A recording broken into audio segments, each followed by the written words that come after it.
Je vous propose d'ouvrir ce journal avec l'adieu à Kurosawa, un hommage unanime allant presque jusqu'à la vénération pour celui qui fut l'un des grands metteurs en scène du siècle. Kurosawa s'est donc éteint ce matin à l'âge de 88 ans. Il avait signé plusieurs chefs-d'œuvre, dont Les Sept Samouraïs, Kagemusha, Palme d'Or à Cannes ou encore Ran.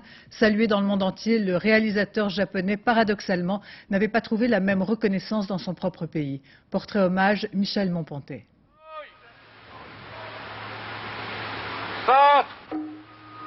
Parce qu'il savait que tout homme est un génie quand il rêve, Kurosawa aura jusqu'au bout tenté de reconstituer ses rêves les plus beaux, ceux du monde de sa propre enfance et de son grand livre d'images. Dans un Japon qu'il voyait éternel, il animait des fantômes dont lui seul semblait encore reconnaître les codes, les rites et les secrets disparus. 30 chefs-d'œuvre, 55 ans de cinéma et pour lui, cet instant fugace de bonheur. Cet instant où il savait que c'était exactement comme dans ses rêves. Et qu'à nouveau, il allait réussir à emmener des millions de spectateurs ébahis dans son imaginaire. Verso, Zala, Les Sept Samouraïs, Kagemusha, Ran, autant de chefs-d'œuvre qui lui avaient fait gravir dès 1951 les plus hautes marches des festivals de la planète cinéma. Il était vénéré par tous comme un empereur intimidant et adulé. Pour moi, Kurosawa était le Shakespeare visuel du cinéma moderne. Pourtant, cet humaniste ombrageux n'aimait rien tant que la peinture. Sa palette cinématographique en était imprégnée.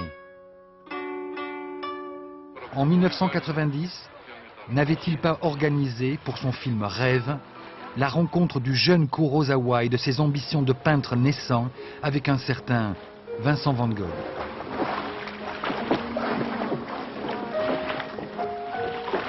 Un gigantesque jeu électronique, comme une course dans le temps pour venir saluer le génial Hollandais. Mais Kurosawa nourrissait son cinéma aussi de littérature. Dostoïevski, Shakespeare avant tout, auteur dont il partageait la fureur et la démesure.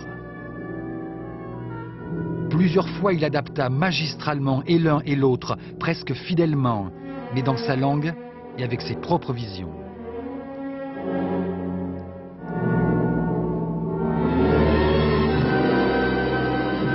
Mais Kurosawa s'est trompé au moins sur un point, quand il prétendait que rien ne subsistait de ce Japon-là, de ce Japon de ses rêves, que tout était englouti, parti en fumée. Tout, sauf quand même 30 chefs-d'œuvre, sauf 60 heures de cinéma rêvé par un géant.